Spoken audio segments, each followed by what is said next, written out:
Hello and warm greetings. Welcome to the Analyst by Vajiram and Ravi, where we would try to comprehensively analyze 7 articles in 2 different sections. In the analysis part, we'll first have a discussion with respect to the transformations taking place in India's urban landscape with a special reference to the financing needs. In the second article, we'll have a discussion with respect to the meaning and importance of lateral entry in the civil services and the way forward. Then in the simplified section, we'll have a discussion with respect to 5 different articles with special focus on UPSC Prelims 2025 along with the value addition. So stay tuned. Now coming to the very first article of the day, this is with respect to the urban infrastructure.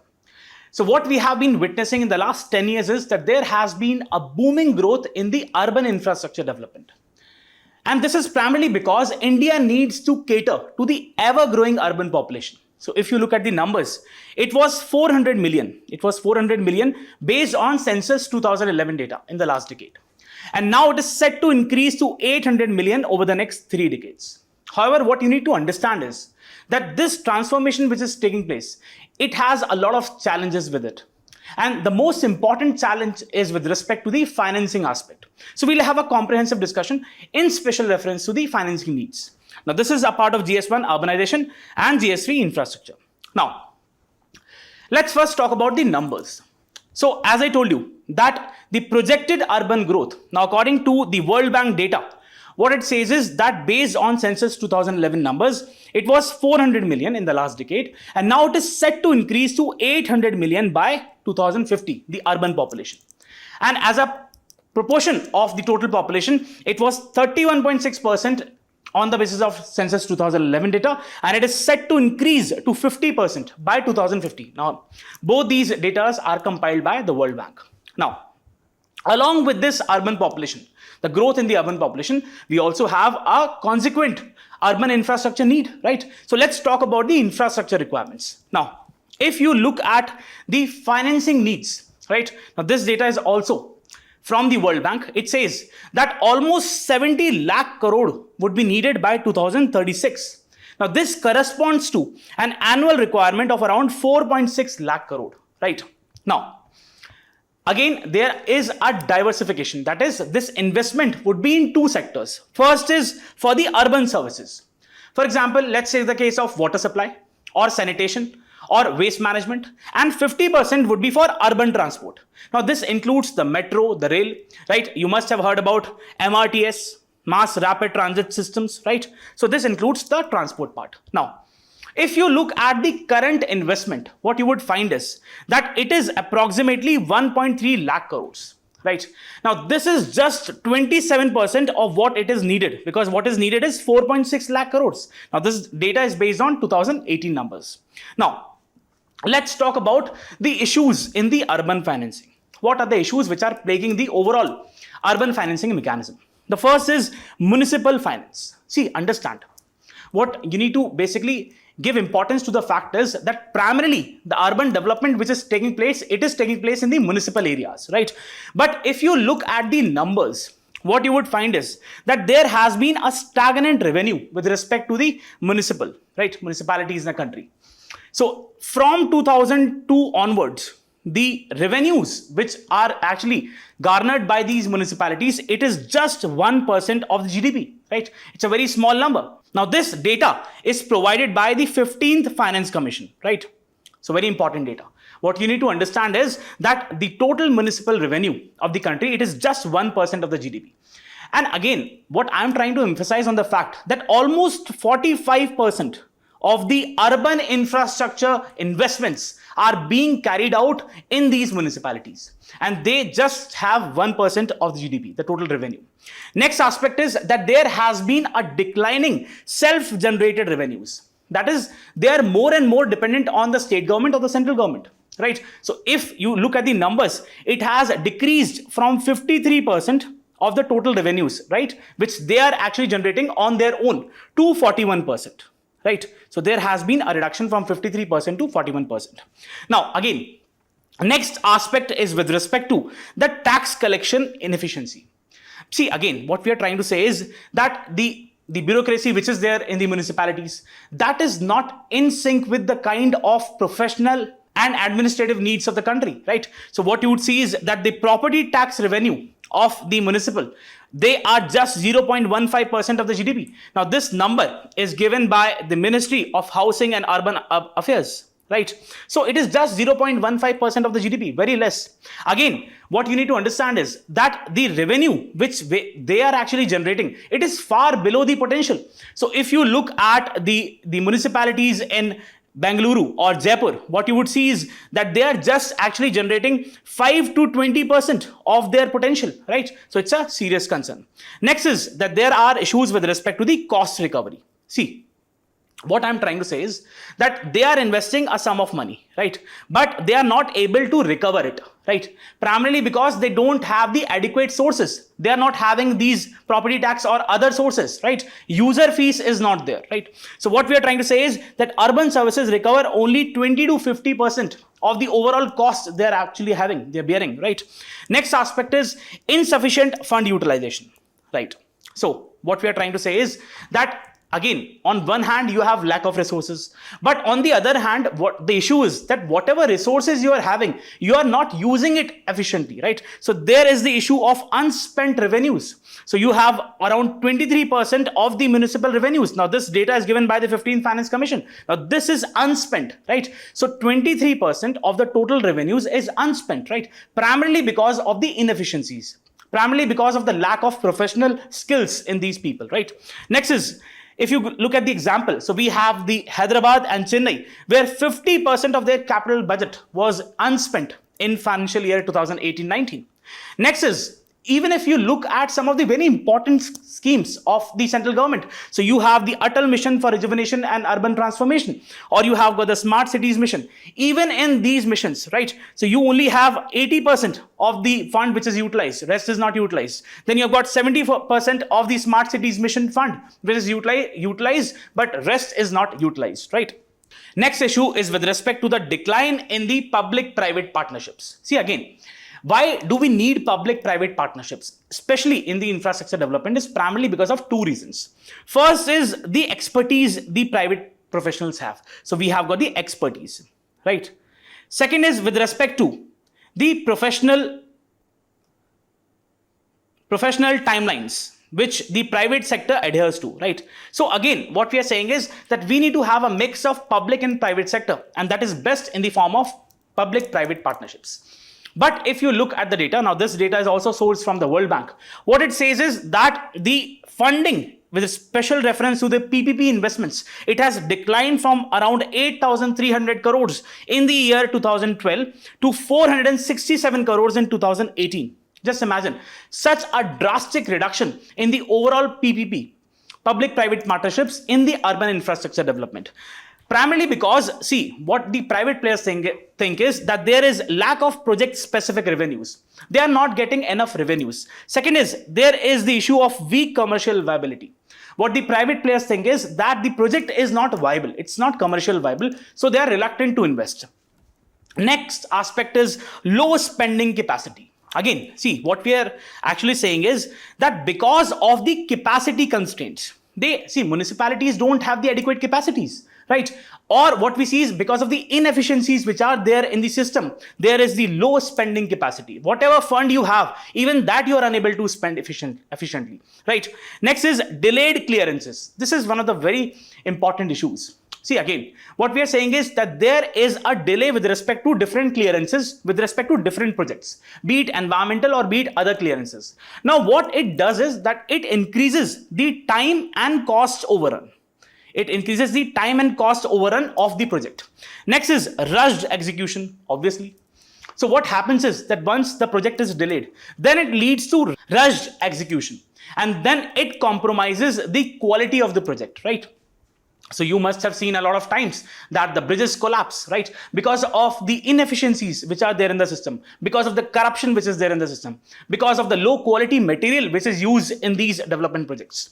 Next is the urban transport. See again, what we generally focus upon is whenever we are talking about the urban transformation, a very important point, and that is transit oriented development, right? What it means is that let's say you have got the metro line, right? Or any other, let's say, mass rapid transit system. So that has to be in sync with the workplaces, right, or commercial or residential locations. So it has to be transit oriented development. So there is lack of integration between the urban transport and the urban complexes in the sense of commercial centers or residences, right? So there is lack of integration. Next is lack of land value capture, very important part. See, what we are trying to say is that once you have got these transport, for example the metros or the mass rapid systems, you need to capitalize upon the land value. It can be with respect to the advertisement, right? Let's say you have got the railway stations, right? So what the railway stations, Indian Railways is doing is, it is trying to capitalize upon the land value aspect, right? So that is one aspect which is lacking in the country. Now, what should be the way forward? See, primarily the way forward has to be in three dimensions. First, it has to be long term. Second has to be the medium term. And the third has to be the short term actions. Let's first talk about the long term measures which are required. See, first, the very first is that there is a need to strengthen the institutions. Very important. See, we all know that we have got a particular State Finance Commission which is constituted in every state, right? Now, this is a constitutional body. Now, you need to tell me under which article it is constituted. We have got the State Finance Commissions. Now, these need to be empowered. What the state governments must focus upon, that whatever recommendations are being given by the State Finance Commission, it has to be adhered to by the state government. Adequate disbursal of funds has to be there. Adequate devolution of funds has to be there. Next is greater autonomy to municipal bodies. Very important. When we are talking about the financial management, or when we are talking about the decision-making systems, these municipalities need to have those decision-making power with them, right? They should not be dependent upon the state government. Next is expanding the revenue sources. Again, very, very clear that the property coverage, the tax, that is the property tax coverage has to increase, right? Because as we just studied, that the potential is too much. The revenue generation potential of these municipalities is too much, but they are not able to earn. Primarily because they're not capitalizing upon these aspects. They're not using it efficiently. Next is collection efficiency. This is also important. So what we are saying is that the collection mechanism of property tax or other user charges, it is not efficient in the country. What primarily you can do is you can inculcate or you can incorporate the technology, right? So that adequate user fee is collected. Next is municipal bonds and debt borrowing. Now this is important. See, understand that the state, that the government cannot actually invest all the amount on its own. You need other players also, right? So we have got this concept of municipal bonds. A good example is Lucknow, right? Where municipal bonds were used. Then we have got debt borrowing. See, again, what we are trying to say is that you need to include the private capital also. You need to include the private players, right? So that they can also invest in these projects, right? And urban transformation can take place. Next is the capacity building aspect. Very important. What we are trying to say is that the personnel in the urban local bodies, they need to be given adequate skills with respect to the financial management, with respect to the project implementation skills. So they need to be given such skills so that they can efficiently implement these projects. Next is what should be the medium term measures. So what we are trying to say is that we need to develop a robust pipeline, project pipeline. See, what we have said is that by 2036, we need an investment of around 70 lakh crore. So in proportion to this investment, we need to have different projects, right? So what the authors in this particular article are trying to say is that we need to have adequate number of projects, right? So that we can achieve this target of this much amount of investment, 70 lakh crores by 2036. Next is that we need to increase, as I just told you, the private capital also, right? So adequate, see, again, what we are trying to say is that you need to make the situation, the conditions conducive for the private sector to invest. Next is decouple the project preparation from funding. Again, there has been consistent issues with respect to the sustainability of the projects in the country.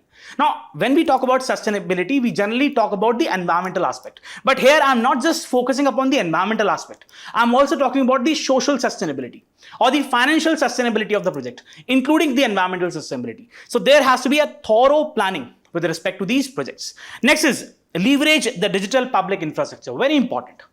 Again, the government has been working to incorporate, to include, or to integrate the technology in the overall service delivery. That has to be done, right? Primarily, what we are saying is that when we talk about the urban service delivery, take the case of solid waste management or in general the waste management. Or take the case of transport. We have this intelligent transport systems. So this need to be included. This need to be integrated. Next is harness the land value. Very important. Because again, if we integrate the metro and rail projects with the urban development, we can better utilize that particular land, right? And we can then generate more resources. Next is what are the short-term actions which are needed?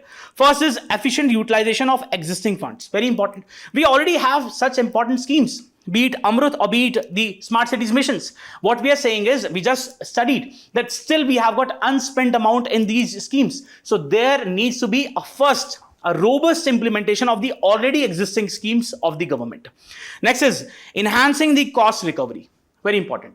See, again, if you are investing 100 rupees, if you are actually spending 100 rupees, if a municipality is spending 100 rupees, and if it's just earning 50 rupees, obviously there would be more losses. So you need to make sure that you also increase your revenue from 50 to 100 or even more than that.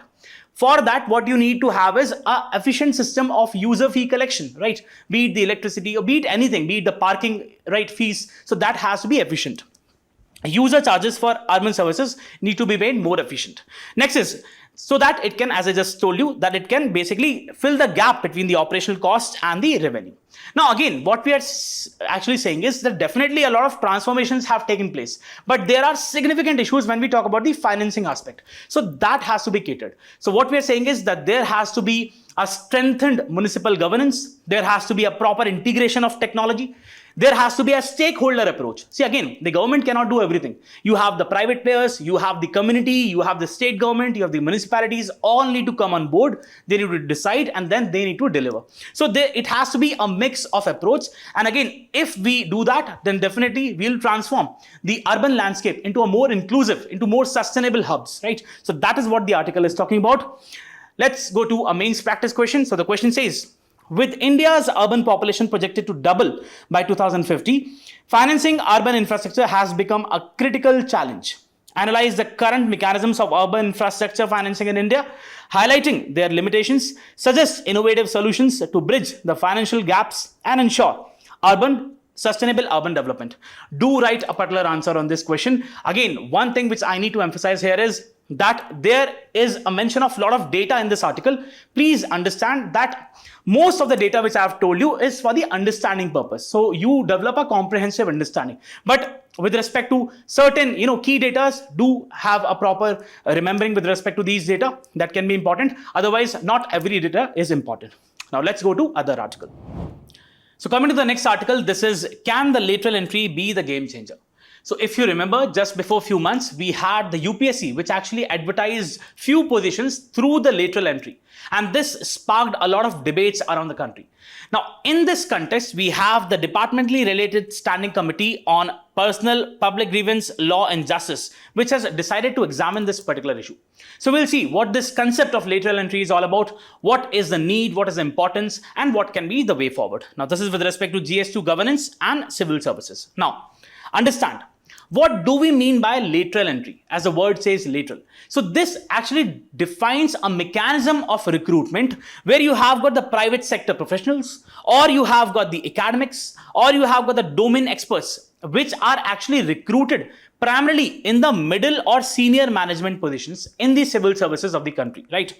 Now, again, what we are saying is that this process actually bypasses the traditional entry mechanism. For example, in India, we have the UPSC civil services examination, through which you have got the selection of people for various posts, right? Various services, be it the Indian Administrative Service or the Indian Police Service. But through the lateral entry, what happens is that you have some people which are recruited by a particular body for specific positions, right? That is what lateral entry is all about. Now, it is typically in India, it is done at 3 levels. First is joint secretary level, second is director and deputy secretary levels. Now, why it is needed? Because what the government thinks is that we need to have some sort of specialized skill set with some people, right? And then those people can be selected for those particular positions. Now, what is the importance of lateral entry in India? Why is lateral entry important? First is infusion of expertise. Very important. See, generally the bureaucracy is deemed to be generalist in nature, right? Journalists. They're not specialists. But in few aspects, in few topics, we have in some issues, we have the need of specialized knowledge, right? So we need domain knowledge. For example, let's talk about finance or technology or public health or education. In these sectors, specialized knowledge is needed, right? So therefore, there's a need for domain experts. If you look at the global best practices, so we have some of the very developed countries, for example, the USA, right? Or take the case of Singapore, where you have got the recruitment primarily through the lateral entry, right? So if you know that we have got the Secretary of State, right? The ministers in the US, they are basically known as the secretary. We have got the Secretary of Defense, Secretary of the State or other departments. Now, that person is primarily chosen by the president, right? And that person is primarily a domain expert, not a journalist. Right. Next is addressing the skill gaps. See, what we are trying to say is that the complexities in the governance, they're increasing. We have new challenges, be it the climate change, be it the cybersecurity aspect. So these new challenges are there. Therefore, in order to navigate, in order to cross through these complexities, we need such type of lateral entrants. Now, again, in India, why it is important is because, see, India's socio-economic landscape is very different. We have got huge disparities. There are inequalities in the society. Resources are not properly equitably distributed, right? So the socio-economic landscape of country is very diverse. So in order to cater to the needs of the diverse population, we need to have this system of lateral entry. Next is enhancing the efficiency. Very important. See, generally there is an accepted fact that the private sector, it is generally more efficient than the state functioning, right? So we have got the performance-based culture, which is there in the private sector, right? Or we have the greater efficiency principle, right? So they believe in putting a lot of efforts, making sure that the projects are delivered within the timelines, right? So therefore, we need to have those peoples in the state. Next, you have got the issue of bridging the capacity deficits. See, again, what we're trying to say is that the sanction strength of the IAS in the country, the Indian Administrative Services, is around 6,500. But still, what you see is that there is the vacancy of around 1,472 IAS officers. Now, this amounts to almost 22 to 24%. Now, this data is sourced from the government itself. So, we need to fill this gap. We need to fill this vacuum, right? And therefore, we can have people from the private sector coming in and filling this gap. Now, what is the need for lateral entry in India? First is, as I said, complexity of modern governance. Again, there are new emerging issues, right? Previously, before 10 years or before 2 decades, we were not talking about as much as we are talking now for the cybersecurity issues, right? Or we are not talking about the climate change aspect, but now these issues are important. Therefore, there are new emerging issues, and we need to have those people who can effectively deal with these issues, who can effectively make policies with respect to such issues. Next is that it requires technical knowledge. Important. Let's say that you want to implement a particular financial inclusion scheme. So you need to have a technical knowledge with respect to that particular aspect. So you need to have a person from the banking industry who can basically cater to the needs of these people, right? Next is slow policy adaptation. Again, what we are trying to say is that in India, the traditional governance structure is slow, right? And that needs to basically adapt to the modern needs, right? We need a system which is swift, which is prompt, right? So therefore, there's a need for lateral entrance. Next is globalization and technological integration. Again, we are having collaboration with different countries. Over there, we need domain experts. For example, just take the case of the discussions being held in the Conference of Parties, right? So we need domain experts who can basically put India's voice on these platforms, right? So for effective collaboration, we need such kind of people. Again, what we are seeing is that there is the disruption of cutting edge technologies, be it artificial intelligence or machine learning. And again, see, what we are trying to say is that even in the service delivery mechanism, for example, take the case of Aadhaar enabled payment systems, or take the case of unified payment interface, UPI, whatever. So we have the integration of technology. So we need to have those people who are well aware with respect to these technologies, right? Next is accountability and fresh perspective. Very important. We need to have that kind of mindset, right? We cannot carry out the governance aspect with that obsolete mindset. We need to have that fresh mindset so as to challenge the status quo. That is the traditional mindset which we have. Next is innovative solutions are needed. So again, if you just understand that if there's a person who's coming from the corporate world, from a senior position in the corporate world and joining the government, that person would have that perspective. That person can basically integrate some innovative steps. So that is what is needed. Now, what are the challenges with respect to lateral entry in the country? The first and foremost is the resistance. Very important. See, what you need to understand is that there is a stronghold of the traditional bureaucracy, right? And that perceives these lateral entrants as outsiders, right? So they are not quite, inclined to gel up with these people, right? So therefore, the traditional bureaucracy perceive these lateral entrants as outsiders, and it then leads to more frictions. Next is lack of institutional framework. Again, in India, when we are talking about the lateral entry, what we are trying to say is that still there's no proper robust structure. There's no proper guideline mechanism which actually prescribes the way the lateral entry has to be done, right? So there is no clear guidelines. Next is credibility and fairness in selection. Again, very important issue. What we are saying is that in many of the cases, it has been alleged, there have been allegations that there is politicization and lack of transparency in the selection mechanism of these lateral entrants, right? So this is very concerning. Next is cultural adjustment. Again, what we are saying is that you have got a person from the private sector. Now, if that person joins the government, that person has a difficulty in adopting to that particular process. So we have got a very hierarchical process which is there in the government, right? And the procedures have to be followed, right? Now this is not what we have in the private sector, right? Where you have got prompt decisions which are taken. So therefore, there are difficulties in adapting. Next is limited skill. So if you just look at the 2021 numbers, only 10 lateral entrants were basically appointed at the joint secretary level. Now, if you look at the overall bureaucracy, this number is nothing, right? So considering the huge scope which lateral entry has in India, this number is very less and there is limited scale as of now. Now, what should be the way forward? First is transparent recruitment process. Very important. What we need to have we need to establish a very clear and merit-based selection mechanism, right? So what it would do is that it would enhance the credibility in the process and it would enhance the public trust. People should not feel that the selection mechanism is politicized or there is corruption in the selection process. That should not happen. Next is capacity building and training. See, again, what we are saying is when you have got these people in the government working, so there needs to be a very robust training and orientation for these people.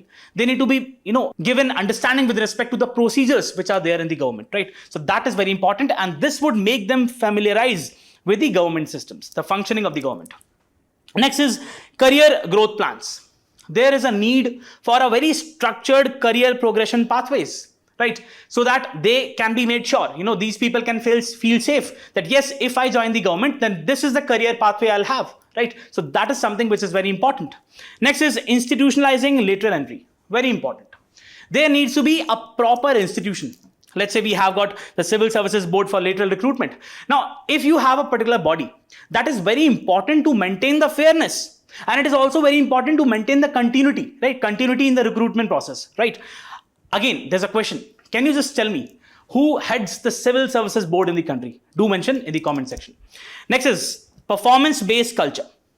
What we need to integrate, what we need to actually have is a sort of a performance-based culture, which is there in the private sector. Now, this has to be imbibed by the state also, by the government also. So, robust performance evaluation metrics need to be developed so that on the basis of these metrics, we can determine that yes, this person is performing well and this person is not performing well. Next is expanding the program. Very important. As more and more challenges we encounter, right? For example, as I just gave you the example of cybersecurity, or now we are having this digital arrest, right? Or we are having this climate change or financial inclusion, digital banking. So as these challenges grow, we need to have more number of these experts, domain experts, right? So we need to cover more domains and levels. Next is promoting synergy. Very important. We need to basically foster collaboration between the career bureaucrats and these lateral entrants, right? How we can do so? We can do so with respect to joint training. There can be joint training sessions. There can be team building exercises, right? So as to reduce that friction. See, again, what we're trying to say is that lateral entry in India, it's a potential reform. There's no doubt about it. But there are challenges. Challenges with respect to integrating these people into the overall machinery. Then challenges with respect to making the traditional bureaucracy more comfortable with the technology aspect, right? So if we implement these measures, we can definitely see a future where you have got these domain experts who are actually joining the government, and then it is leading to a more efficient governance mechanism. So this is what you need to know with respect to this article. Let's go to a means practice question. The question says, critically examine the concept of lateral entry into the civil services in India, discuss its significance in modern governance, the challenges it poses, and suggest measures to ensure its effective implementation. 15 marks, 250 words. Do write a particular answer on this question. Now coming to the simplified section, we have the first article as Treaty to Tackle the Plastic Pollution. So let's first understand the gist and then we'll comprehensively have a look at the article. The gist of the article is that we are set to have a legally binding treaty to end the menace of plastic pollution, right? But again, since it's a treaty, we have multiple countries who are coming and having discussions. So there are divergences also. There are some countries which are saying that we need to completely end the plastic pollution, while there are some countries which are saying that we need to have just transitions. For example, India. India is focusing upon the need of having adequate technology transfers, adequate finances, right? So this is the gist of the article. We'll talk about the menace of plastic pollution and then we'll see what is the take of different countries. Now, starting today, more than 170 countries are converging in Busan, that is in Republic of Korea, to negotiate a new legally binding global treaty to end the plastic pollution. Very simple. Now, this includes the marine pollution.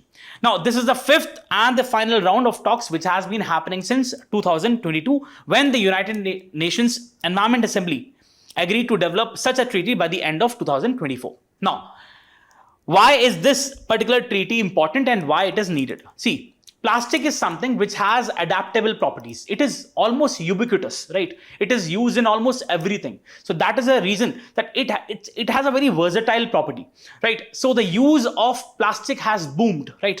But this has caused significant environment damage. So what the article is saying is, owing to its adaptable properties, versatile use, plastic has become almost indispensable for humans, right? Plastic production has skyrocketed. Now, if you look at the numbers, what you would see is that the annual global production of plastic, it doubled from 234 million tons in 2000 to around 460 million tons in 2019. Just look at this skyrocketing. Can you just see the kind of transitions which we have, the kind of production we are having in the plastics? So in 2000, it was almost 234 million tons, the overall production. Now it has skyrocketed to almost 460 million tons. Now, if you look at the regional, which are the regions which are actually producing the plastics, we have nearly half of this production is produced in Asia. Then it is followed by North America, 19%, Europe, 15%. Plastic production is expected to touch 700 million tons by 2040, and this data is provided by Organization for Economic Cooperation and Development, which we actually discussed just before a few days. Now, since the production is increasing, obviously we'll have a consequent pollution, right? So this has led to a crisis. Plastics takes 20 to 500 years to decompose, right? Non-biodegradable. Less than 10% has been recycled so far, according to the Lancet. About 400 metric ton of plastic waste is generated annually, and this figure is expected to jump by 62% between 24 and 2050.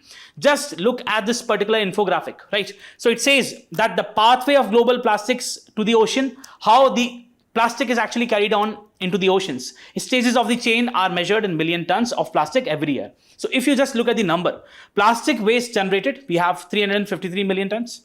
Then mismanaged and littered plastic, it is 82 million tons.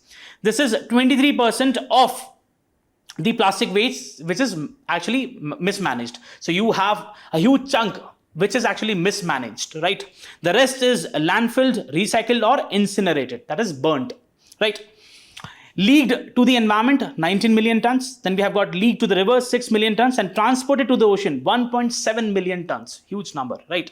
So around 0.5% of the global plastic, it ends up in the ocean.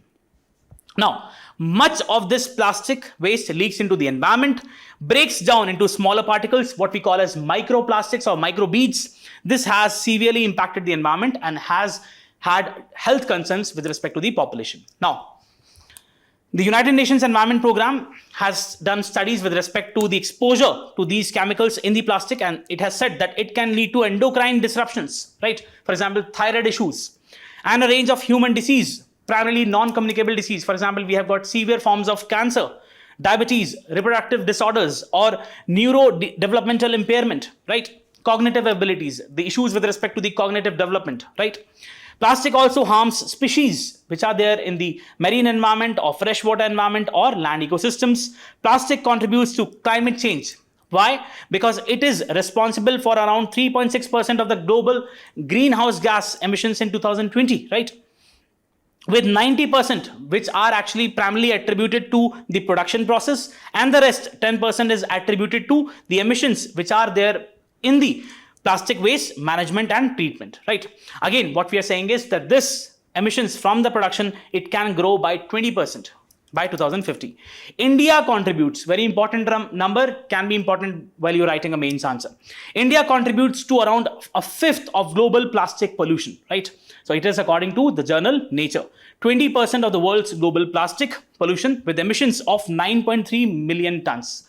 Now just see, here is a contrasting number, which is significantly more than the countries, right? So generally what we will think is that China actually contributes more when we talk about the plastic pollution, right, in terms of the greenhouse emissions. Right? But over here, the number is contrastingly different. It says Nigeria, the emissions with respect to in India, it is 9.3 million tons.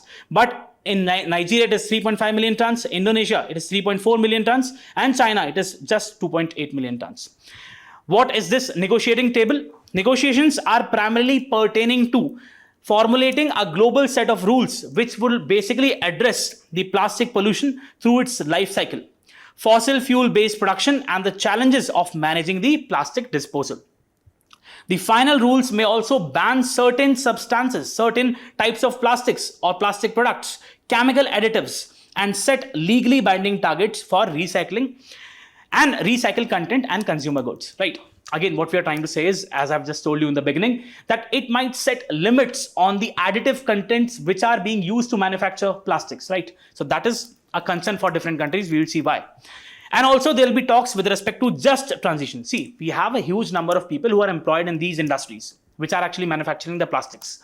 But again, if you are ending this plastic production, obviously you need to have a just transition so that you can basically give a good, decent source of livelihoods to these people, right?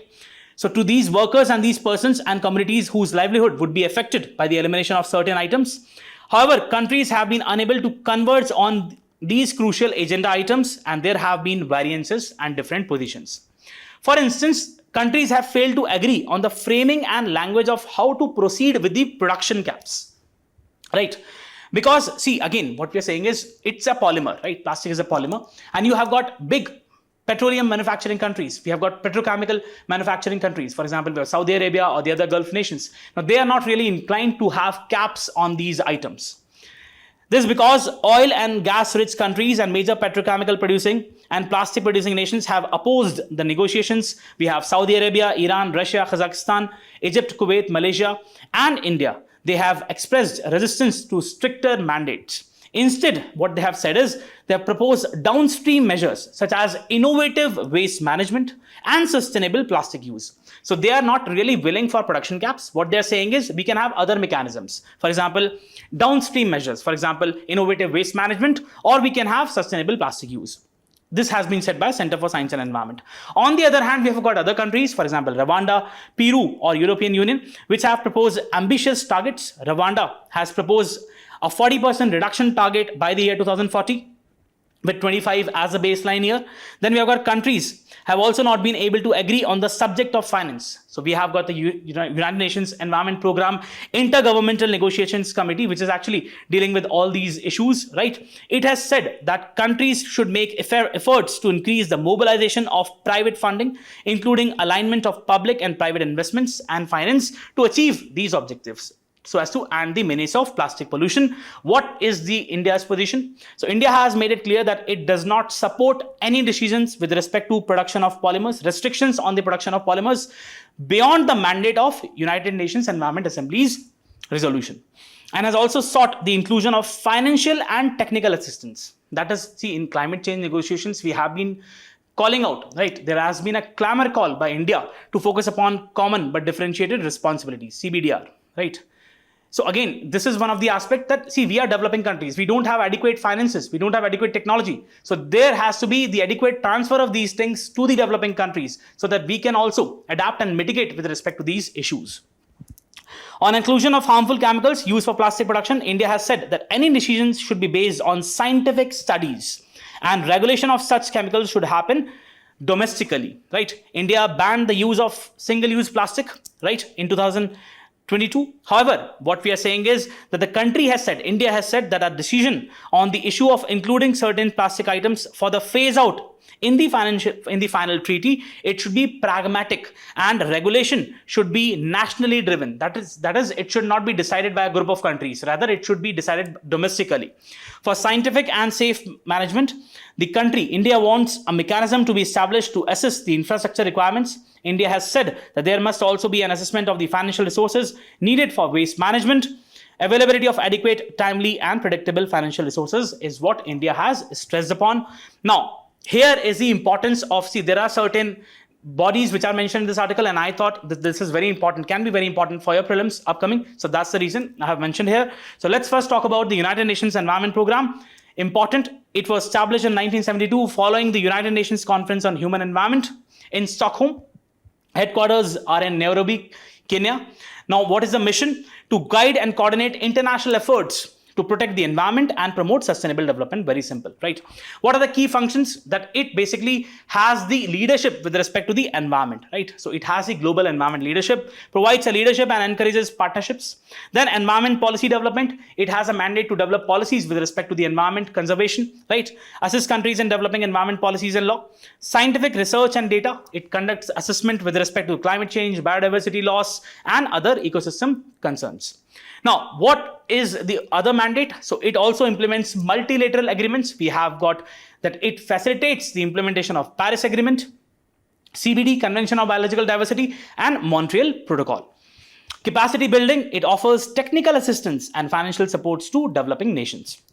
This can be important, can be asked in prelims. What are the major initiatives? We have got the emissions gap report.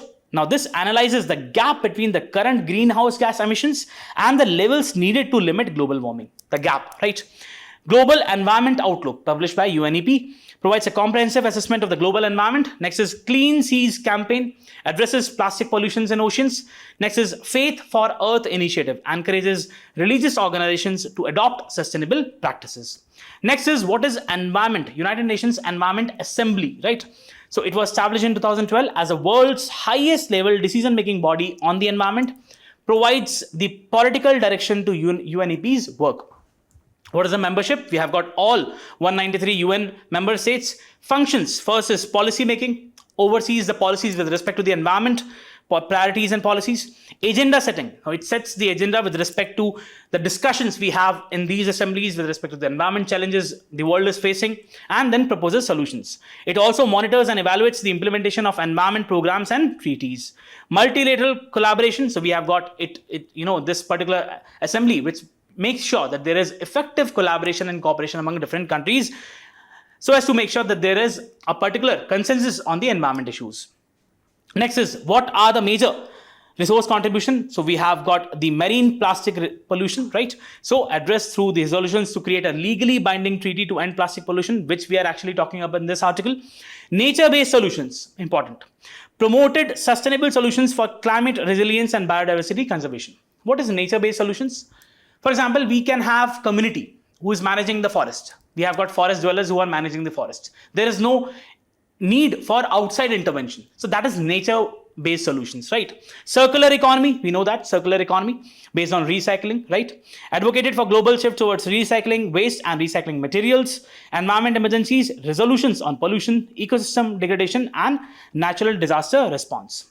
Now, there is the mention of microplastics in this article, can be important. So what are microplastics? As the name says, these are plastic particles less than 5 millimeter in size, resulting from the degradation of larger plastic or produced intentionally. So there are primarily two types of microplastics. First is primary microplastics, right? which are specifically produced. Second can be the secondary microplastics, which are produced as a result of degradation of larger particles, right? So primary microplastics can be added to products like exfoliants. What are exfoliants? See, we have got scrubbers. We have got the brushes which are used to remove the dead cells. So those are exfoliants, right? Detergents, industrial abrasives, that is primary. Then we have got secondary microplastics formed through the breakdown of larger plastics. Say you have a bottle, right? You have a plastic bottle which is degraded and then it breaks into small fragments. That is what secondary microplastics are all about. Environment concerns, packaging waste, textile fibers, tire abrasion, and industrial processes impact on the ecosystem. So it pollutes the water bodies, affecting aquatic life. Again, once the aquatic life consumes these plastics, that leads to biomagnification, bioaccumulation, right? Enters food chains and potentially impact human health. So you have got the people who are actually dependent on these seafood. So they also consume these plastics, right? Found in oceans, rivers, soil, and even air, underscoring their pervasive nature. So we have got these, we have got larger plastic products, they break under the influence of the ultraviolet rays, and then they convert into microplastics. We can have fibers, we can have noodles, we can have personal hygiene products. So this is what you need to know with respect to this particular article. So coming to the next article, we have a particular article which has been featured in the Indian Express. Now this has been written by Professor Gulati, a prominent agriculture expert, economist, right? So again, the gist of the article is, let's first talk about the gist and then we'll have a comprehensive look. The author is trying to say that there has been a very grave concern with respect to the pollution which we are witnessing in the Delhi and NCR region. And again, the author has tried to give three solutions. First is with respect to the crop diversification. That is, we need to diversify from the excessive dependence we have on the paddy to other crops. Second is emphasizing upon the importance of electric vehicles. We need to have a proper transition to electric vehicles. And third is that we need to have innovative technology. For example, the smog tower. So this is what the article talks about, and it also gives a few numbers, right? So what the authors are saying is that in the last few years, almost every November, Delhi and its surrounding regions have witnessed grave pollution concern, and that is, it's becoming a gas chamber. So the air quality index has crossed the 400 mark, making it even difficult to breathe, right? So according to the University of Chicago's Air Quality Index, Life Index report of 23, it says that prolonged exposure to severe air pollution can reduce the life expectancy of Delhi residents by alarming 11.9 years. Can you imagine? By 11.9 years, the average life expectancy of a resident in Delhi can reduce because of this pollution. Very serious, right? So how can we basically fight against this crisis? First, we need to have a credible diagnosis of the problem. We need to analyze the problem, right? Second, we need to have appropriate policies and products to fight. How will we do the diagnosis? We'll see what are the reasons for the pollution. As winter sets in, the wind velocity slows down and the pollutants, primarily the PM 2.5, hang in the air. Now, what are the sources of these pollutants? Again, we have the study carried out by the Indian Institute of Tropical Meteorology, Pune. Now, this studied from a period of 1st of November till 20th of November. And then what we, it's not written here, but what we call it a source apportionment study, right? So as to make it clear that what are the reasons, what are the sources for the pollution, right? Now, what the data it gives is that in the first half of November 24, relative contribution from stubble burning, particularly from two states, Punjab and Haryana, it peaked at approximately 35.18%. That contributed to almost 35.18% to the overall pollution. Just look at this number. So we have got the red part, right?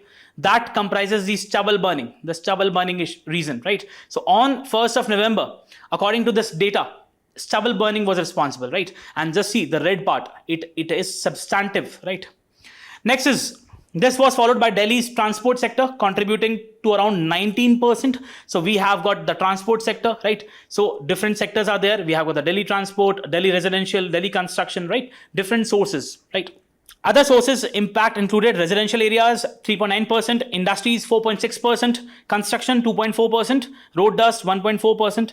Additionally, 30 to 35% contribution comes from neighboring areas. Obviously, you don't need to memorize these numbers, but have a fair idea with respect to what are the sources and what are the primary source. So we have got the stubble burning. Now, what policies and products can reduce this pollution? First, what you need to understand is that 1 to 1.5 million hectares of paddy cultivation is there in Punjab and Haryana. right, out of about 4.5 million hectares. So paddy has a dominance, rice has a dominance when we talk about Punjab and Haryana. Now, this needs to be diversified. We need to have a crop diversification. We'll see what are the reasons. Paddy is not native, first of all, and it has significant environment costs associated with it, right? So again, it was important once we had the need to go for self-sufficiency, but now it is not that important. We can make a transition to other crops. Initial steps towards crop diversification, farmers continue to grow paddy as it is the most profitable, right? And it has least market risk. Why the farmers have least market risk? Because there is assured procurement by the government, open-ended procurement, right? So what the research at this particular institute says that significant part of the paddy profitability comes from large input subsidies which are given by the government, right? For example, power, highly subsidized fertilizers and canal irrigation. In 2023-24, subsidies amounted to almost rupees 38,973 per hectare, right? Can you imagine? 38,000, in fact, it is around 39,000 per hectare, which was given by the government. But paddy cultivation in the region is leading to massive depletion of groundwater, almost 11 to 12 meters in the last 22 years. On the top of it, the other reason is that it generates greenhouse gas emissions, 5 tons per hectare, right? It's a good number, can be used in mains, right? If farmers switch from paddy to pulses or oilseeds or millets or even kharif maize, these input subsidies can be saved, obviously, right? Then since paddy is not native to the region, you need all these inputs. But if you are growing millets or oilseeds or other crops, then obviously these subsidies won't be needed. And it would then relieve the government also, because government is spending a lot of money. This will help contain the groundwater depletion and greenhouse gas emissions, but farmers will switch only when the profitability in competing crops is similar to that of paddy, right? Obviously, right, farmers, if you apply the rational economic principle, if they see that in a particular crop there is more profitability or there is equal profitability to that of rice, then they will go for it. Otherwise, they'll not go for it.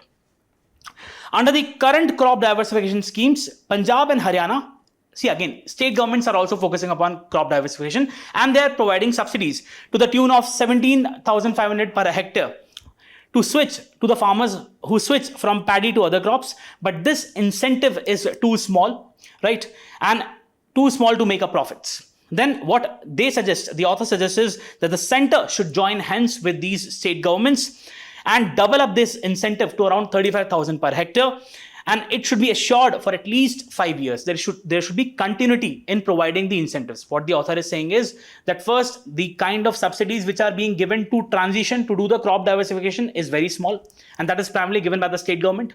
What needs to be done is the center government should come and integrate with the state government, and then it should enhance the subsidy so that we can have a proper crop diversification.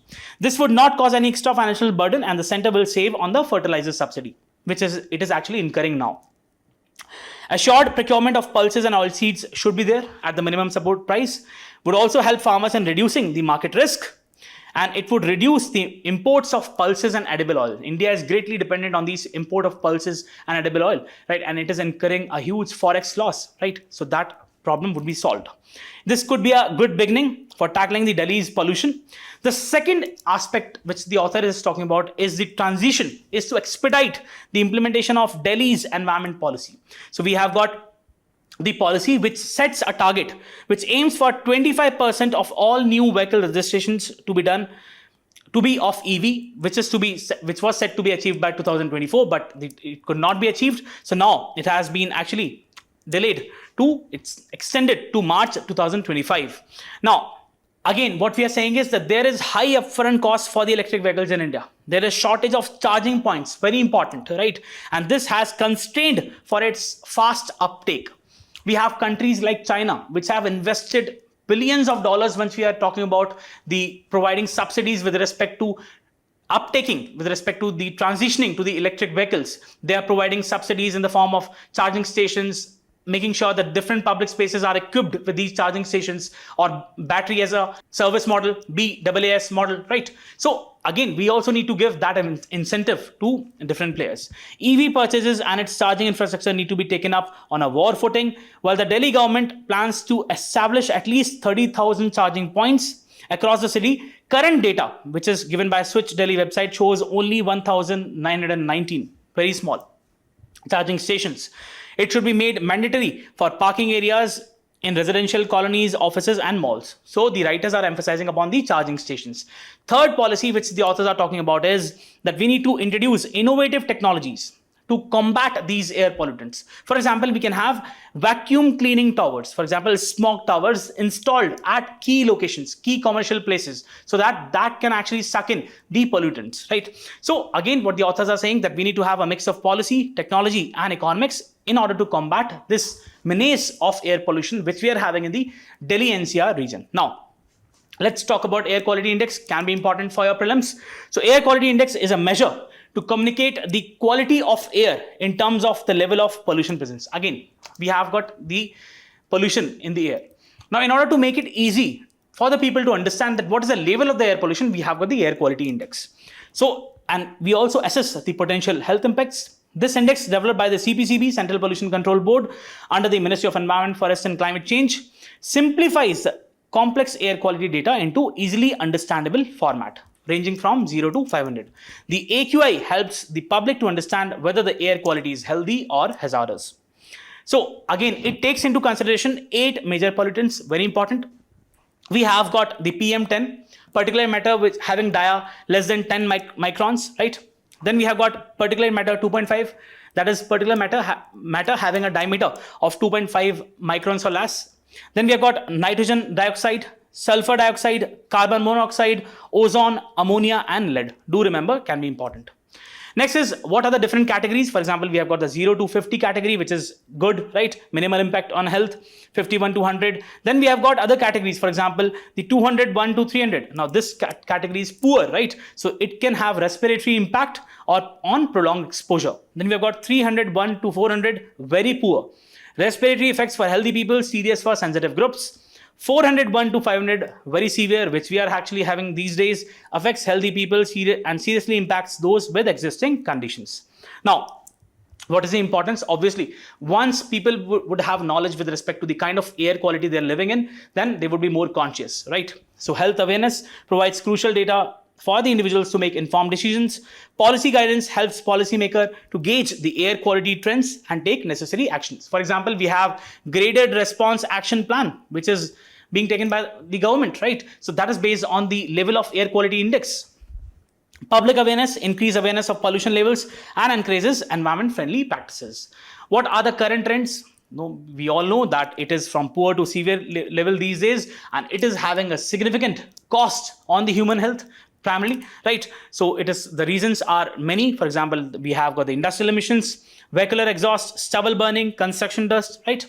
Now, what are the sources for AQI? So we have got the Central Pollution Control Board provides the AQI data and trends across major Indian cities. Then we have got SUFFER, important. System of Air Quality and Weather Forecasting and Research offers real-time AQI information for Delhi, Pune, Ahmedabad, and Mumbai, right? So do remember. So that is what you need to know with respect to this article. So coming to the next article, it's a very interesting piece which has been featured in the Indian Express. And it says, could Google be made to sell its Chrome, its web browser Chrome? Now, let's first talk about the gist and then we'll have a comprehensive look.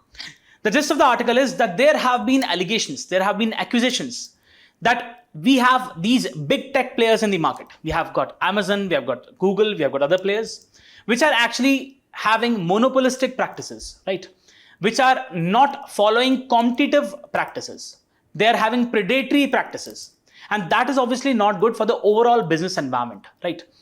In this article, what we are primarily focusing upon is that we have got the Department of Justice in US, which is primarily in a process of suggesting proposals to the judiciary that the Google should be made to divest, that is to disinvest from its products. Say we have got Chrome or we have got other players. For example, we have got Gemini, right? It's artificial intelligence platform. Again, the reason is that once you have a dominance of such players, then it can have ramifications. It can have negative consequences for the other players. We have got small startups, we have got small companies. So if there is a dominance of these companies, they would not be able to enter into the market. Adequate competitive practices would not be there. So therefore, we have this proposals, which is given by Department of Justice, that the Google should be made to divest from its web browser, that is Chrome. Let's look at the article. So, Department of Justice and several states filed a proposal to remedy Google's unlawful monopolization, suggesting that the tech giant sell its Chrome, right? The proposal said that more than a decade, Google has unlawfully maintained its monopolies in the general search service and search text advertising through a web of anti-competitive practices. This actually came after a landmark ruling. Now, this was with respect to a ruling given by Judge Amit Mehta of the US District Court of Columbia. And he clearly said that Google is a monopolist and it has acted as one to maintain its monopoly. What is Google antitrust case, right? So in 2020, we have got Department of Justice and other states which sued Google for illegally cementing its dominance by annually paying the likes of Apple and Samsung billions of dollars to have Google automatically handle the search queries on its smartphone and web browser. So we all have the Android phones, right? So we know that there are certain apps which are inbuilt into the system. We cannot even delete them. So that is a kind of dominance which the Google is having even in Android phones, right?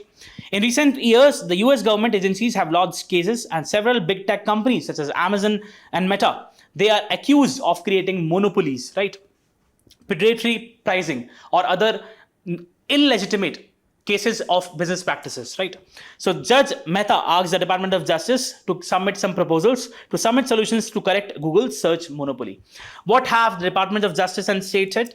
The petitioners and the Department of Justice have said that Google's unlawful behavior has deprived rivals not only of critical distribution channels, but also of distribution partners, which could otherwise enable entry into these markets in new and innovative ways, right? So it is, what they're saying is that it has basically made conditions tough for other players to come and join the market.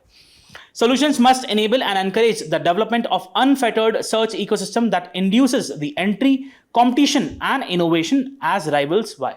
Again, what the proposal is saying that we have got the search browser. That should not be under the complete control of Google, right? It should be made open, right? And the Google should divest from it so that other players can also come and join. It discusses the possibility of Google divesting from Android operating system, right? Runs on the smartphones, Android. Of major companies, we have Samsung, Xiaomi, we have got Motorola, right? Now, this would prevent Google from using Android to exclude the rival search providers. Recently, they've also said that Google Chrome as a default search engine, but it has a possible blowback from several market players, right? Other measures are also being proposed. It suggests that Google should be banned from entering into exclusive agreements with content publishers. What Google has been doing is that it has been forging agreements with respect to news agencies, right? So that should not be allowed to happen. This is what the suggestions are. And from acquisitions of its competitors, there have been cases where whenever Google, or in fact we have got Meta, whenever it found that we have a competent player in the market, we have got someone who can compete, they have tried to make the acquisitions with respect to that. They have basically bought those enterprises, right? So that the competition is finished. Arguing for divesting from Chrome, what the judgment court says, Google's near complete control of its most efficient search distribution channel is a major barrier to entry. Its control over the markets also disincentivizes the emergence of new competition, right? Google should be prohibited from owning any web browser and from owning or acquiring any investment or interest in any search or search text. Primarily, it's saying the same thing. And also, as I talked about, the Gemini, it's AI chatbot, right? Further, it requires Google to provide rivals with user-side and ad data for 10 years at no cost on a non-discrimination basis. How has the Google responded? Obviously, it has been tough. So we have got the chief legal officer of Google, which of Alphabet, the parent company. He has said that Department of Justice approach would result in unprecedented government overreach that would harm the American consumers, developers, and small business, and jeopardize, endanger America's global economic and technological leaderships. This would also break a range of Google products, even beyond search, that people love, find, and helpful in their lives. So this proposal would chill our investments in artificial intelligence. So what happens next is we have a scheduled trial there, which is set to happen, right? But again, what we need to keep in mind is that we have got the new president-elect, Mr. Donald Trump, and he is a pro-capitalist, right? So he is in sync with these multinational companies. So it remains to be seen what the policies of Donald Trump would be, and in line with that, we will see what the future outcome would be. So it is unclear how President-elect Donald Trump would act on this, right? If Mehta embraces the government's recommendations, Google would be forced to sell its 16-year-old Chrome browser, and it would also be banned from favoring its own services, such as YouTube, right? So that is the gist of the article. Now, let's talk about a very important concept, and that is antitrust laws. And this is a mains booster, which I have specifically given. See, we have got, as I just told you in the beginning, we have got different players in the market, different enterprises, different corporations. So as to make sure that there is a proper level playing field, there is proper competition in the market, we have some kinds of regulations. We have some kinds of laws, for example, which are known as actually the antitrust or anti-monopolistic laws, or what you can say is competitive laws, right? So this is what antitrust laws are all about. Antitrust laws, are also known as competition laws, are legal frameworks designed to promote fair competition, prevent monopolies, and curb anti-competitive practices. These laws protect consumers, encourage innovation, and ensure businesses compete on merit rather than unfair means, right? So a firm can have, dominance with respect to the amount of financial resources it is having, right? So it can easily buy a particular enterprise. So that should not happen. They should basically compete on merit rather than on illegal practices. What are the objectives of antitrust laws? First, as I said, to prevent monopolies, right? Monopoly is never good for business. We need to have different players. We need to have a diversified market structure where you have different players and competing, right? Ensure no single company dominates the market. Promote fair competition, very important, so as to encourage businesses to compete on product quality, right? We need to compete on quality, right? And the other aspects should not be considered. Protect consumer interests, very important. Prevent those practices that lead to higher prices, reduce product quality or limited choices. Encourage market innovation, very important. Innovation is the key, right? With time, innovation is something which is unnecessary. So if we have a competitive market, firms would be actually more inclined to focus upon the innovation. Fosters an environment where new entrants and startups can compete. Then deter anti-competitive practices. Address behaviors like price fixing, cartels, and abuse of market power.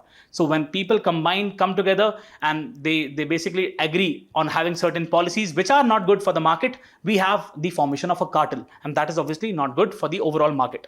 Next is, what are the key anti-competitive practices? We have monopolization, which means dominating the market by driving out the competition. Second can be cartels and collusions, where you have few people who come together, they basically decide the prices, and then they try to have changes with respect to manipulate the supply and demand of a particular commodity, and then they fix a particular price, and that is obviously not good for the market. To fix the prices, limit production, or divide the markets. Can you just tell me a very important organization which is also known as an oil cartel in the world, which is known for fixing a price? Do mention in the comment section. Predatory pricing, selling products below the cost to eliminate the competition. For example, in India, there were allegations that initially when Reliance Jio entered the market, it followed predatory pricing, right? And it led to the ousting of many players in the telecom sector, right? Exclusive agreements, right? Forcing suppliers or retailers to deal exclusively with a particular company. It is happening on e-commerce platforms, on Amazon or Flipkart. So if you have exclusive suppliers, others won't have the ability to come and join those platforms. In India specifically, we have got large number of MSMEs. So if you have exclusive contracts, these MSMEs would not be allowed to enter market, and then it would obviously have an effect on the market. Tying and bundling, forcing customers to buy one product to access the other. For example, we have got the software tied to the hardware. Take the case of the Android phones. We have got some of the apps which are inbuilt in the system. We cannot even delete those apps, right? Major antitrust laws around the world. So we have got the United States. This is just for your knowledge sake, right? And it can be also important for India for your exam, because we'll also talk about India, right? So Sherman Act 1890 prohibits monopolistic practices and conspiracies to restrain trade. Next is Clayton Act of 1914, addresses the mergers and acquisitions. Then we have got Federal Trade Commission, FTC Act of 1914. It established the FTC to address and enforce these competition laws. Then we have got EU, that's European Union. So we have got the Treaty on the Functioning of European Union, TFEU. Now this Article 101 and Article 102 regulates the anti-competitive agreements. European Commission enforces competition laws in the EU. Now it is very important, India. So in India, we have got the Competition Act of 2002. Now, this replaced the Monopolistic and Restrictive Trade Practices Act of 1969, right? And it focuses upon preventing anti-competitive practices. It has formed a statutory body, which is the Competition Commission of India. Remember, Competition Commission of India is the antitrust body in India. It is a statutory body, do remember. It regulates and enforces antitrust laws in India. China, we have got Anti-Monopoly Law of 2008. It targets the monopolistic behavior, price fixing, and abuse of dominance. Now, what are the challenges in implementation? First is digital economy. See, in the digital economy segment, we have got very few players. For example, Google, Amazon, or Apple, right? Now, in order to regulate these giant players, it's a very tough task, right? So that is the issue. Addressing monopolistic practices of these tech giants is a very big issue. Then we have cross-border enforcement. So coordinating between nations to address anti-competitive practices. These multinational companies, as the name says, multinational companies, they are spread in different countries. So making sure that you have got proper regulations which are abided by these companies in all these countries, that is a tough task. Then legal loopholes. Companies, what they do is they exploit the gaps which are present in the laws, and therefore it leads to monopolistic practices or abuse of dominance, right?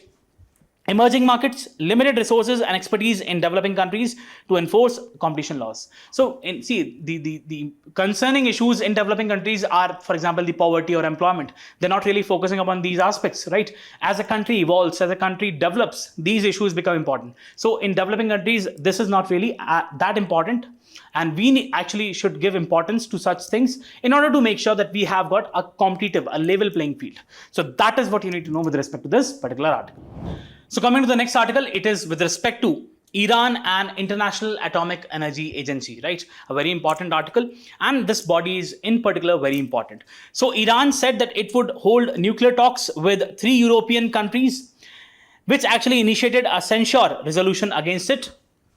Meeting of the deputy foreign ministers of Iran, France, Germany, and UK would take place. Now, a range of regional issues would be discussed, be it the Palestinian issue or the Lebanese issue, and in specific, the nuclear issue. Now, see, again, the gist of the article I'll tell you is the history. If you go into the historical aspect, there have been concerns with respect to the proliferation of nuclear arms by Iran. And therefore, we have different countries, primarily the EU and the US, and institutions like the IAEA, which are maintaining a tough standard with respect to Iran, making sure that it does not transition into a nuclear state, right? So that is what the gist of the article is. On Thursday, the 35-nation Board of Governors of the United Nations International Atomic Energy Agency adopted a resolution denouncing Iran of what is called a lack of cooperation. The move came as tensions ran high because Iran's atomic program, which critics say is aimed at developing nuclear weapons. It also came after IAEA's head,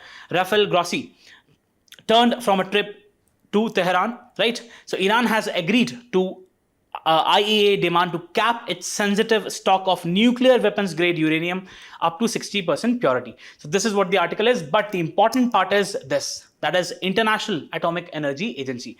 Now this is very important, a question can be asked in the prelims. So it was established in 1957. The headquarters are in Vienna, Austria. It's an independent organization within the United Nations system. So it's an independent organization within the United Nations systems. Motto is Atoms for Peace and Development, to promote the peaceful use of nuclear energy and prevent its use for military purpose, including nuclear weapons. So what you need to emphasize is the task is not just to make sure that countries don't use nuclear technology in warfare or in military, but the task is also to make sure that if a country is having a civil nuclear program, so it also facilitates that. Promoting peaceful use of nuclear energy facilitates the use of nuclear technology in medicine, agriculture, industry, power generation, supports nuclear research to address climate change and sustainable development challenge. Then we have got safeguards and verifications. This is important. Whenever there is a suspicion that a particular country is trying to carry out development of nuclear arms, so then there is the importance of IAEA, right? And ensures that nuclear materials are not diverted for military purpose through regular inspections and monitoring. Verifies the compliance of non-proliferation treaty. Important. Nuclear safety and security. It develops international safety standards to minimize the risk from nuclear materials. assist countries in improving nuclear security systems to prevent the misuse or accidents, capacity building, important, provides technical assistance, training, resources to different member states, emergency response, coordinates international response to nuclear accidents. For example, in 2011, we had the Fukushima disaster, right? So it carried out effective assistance with respect to this particular disaster.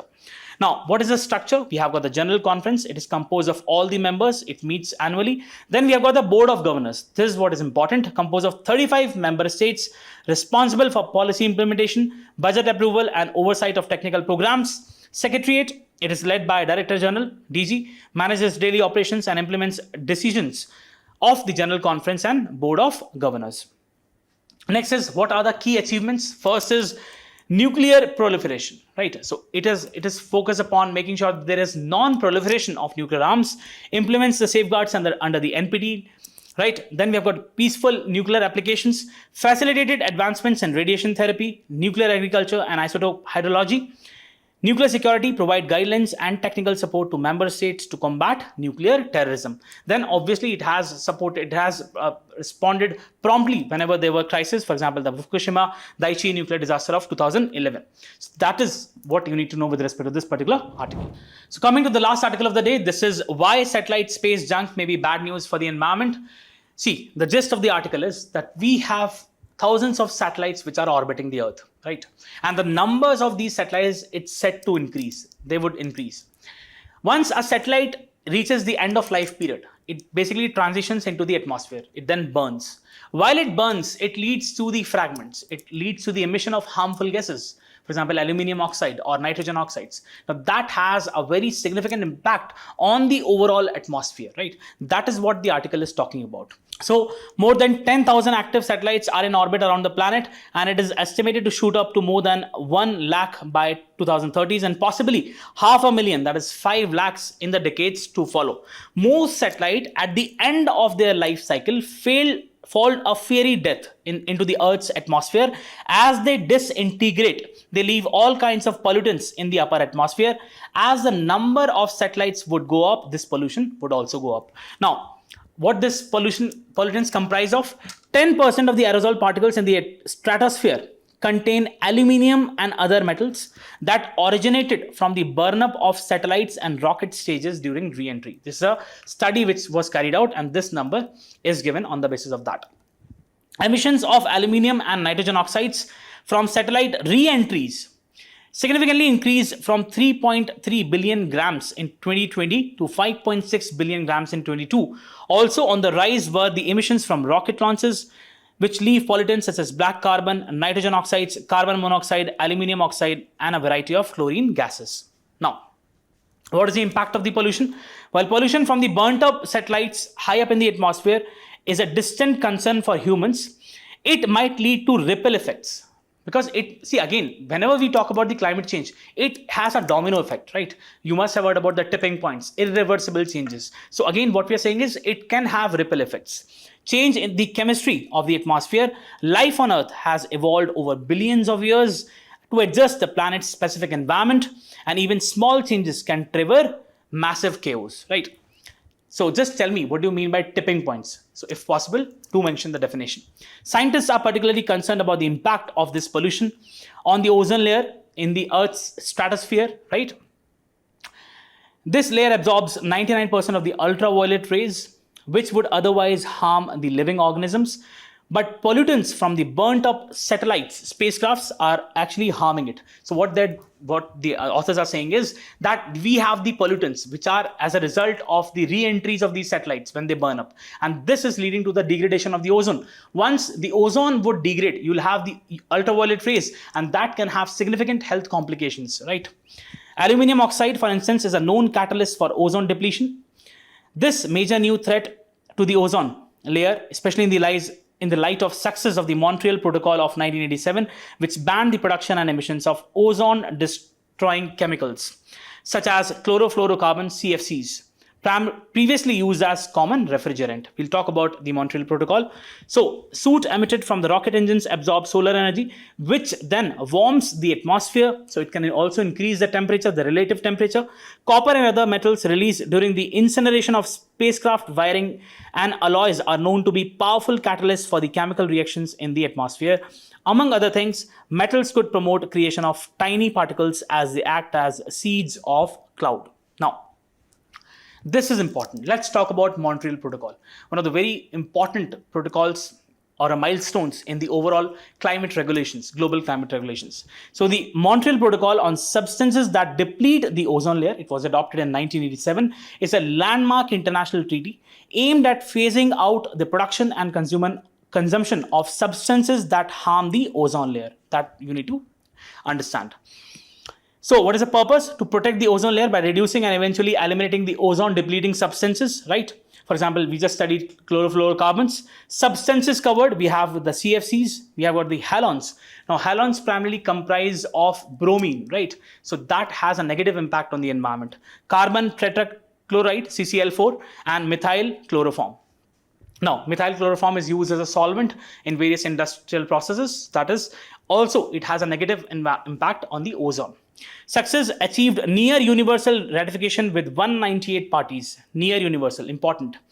Ozone layer is expected to recover by 2060 as per UNEP estimates.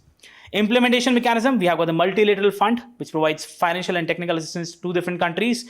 Then it has a phased approach. So there is gradual reduction of the ozone depleting substance production and consumption with specific timelines. One thing is also very important, and that is Kigali Agreement. So we have got the Kigali Amendment, adopted in 2016, is a critical update to the Montreal Protocol, focusing upon the phasing down of hydrofluorocarbons, HFCs, right? Important. Now, HFCs are something which have a high global warming potential. They are not ozone depleting substances, but they have high global warming potential. Purpose is to address the climate change by reducing these HFCs, which are used as substitutes for ozone depleting substance in refrigeration, air conditioning, and other applications.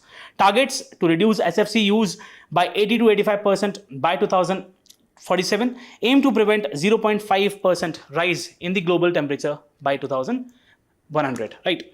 Timelines, developed countries, they have started reductions in 19, and developing countries, two groups with staggered start dates in 24 and 28. Global participation ratified by over 145 countries as of 2024, including India. Now, what is the India's role? So if we talk about the Montreal Protocol, India phased out the chlorofluorocarbons by 2010 ahead of the schedule, transitioned to a less harmful substitutes in refrigeration and air conditioning systems. Kigali Amendment ratified by India in 2021, plans to reduce the hydrofluorocarbons use in line with the phase schedule starting in 2028. India's cooling action plan aligns with the Kigali targets by promoting energy efficient cooling technologies. So that is it for today. I hope you really enjoyed the sessions. If you really like the session, please do let us know through your likes and comments. And if you have any suggestions, do let us know. Thank you so much. All the best.